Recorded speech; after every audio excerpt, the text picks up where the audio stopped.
साल 2018 में me too movement के दौरान एक्ट्रेस तनुश्री दत्ता ने नाना पाटेकर पर यौन उत्पीड़न का आरोप लगाया था।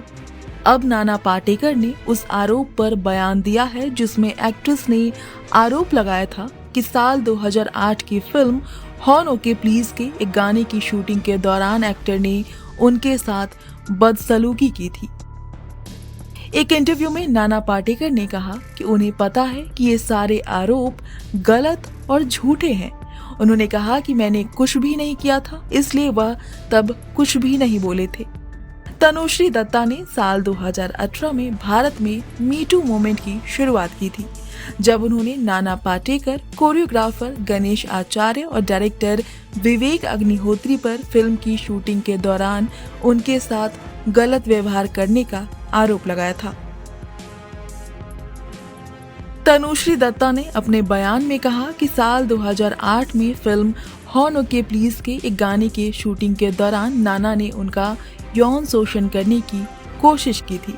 तनुश्री ने कहा था कि गाना एक ही एक्टर पर फिल्माया जाना था, लेकिन फिर भी नाना शूटिंग के दिन सेट पर मौजूद रहते थे। द ललन टॉप को दिए इंटरव्यू में नाना पाटेकर ने कहा कि उन्हें शुरू से ही पता था कि तनुश्री दत्ता के लगाए आरोप झूठे हैं। यही वजह है कि उन्हें कभी भी गुस्सा नहीं आया। उन्होंने कहा कि मुझे पता था कि ये सब कुछ झूठ है, इसलिए मुझे गुस्सा नहीं आया। ये सब झूठ था तो मुझे गुस्सा क्यों आना चाहिए? और वो सब बातें पुरानी है, वो हो चुकी है। उनके बारे में हम क्या बात कर सकते हैं? सबको सच पता था। मैं उस समय क्या कह सकता था जब कुछ ऐसा हुआ ही नहीं था।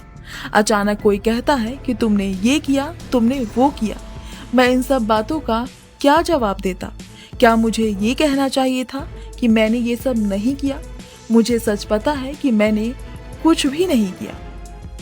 नाना पाटेकर ने इसी इंटरव्यू में अपने परिवार के बारे में भी बात की थी।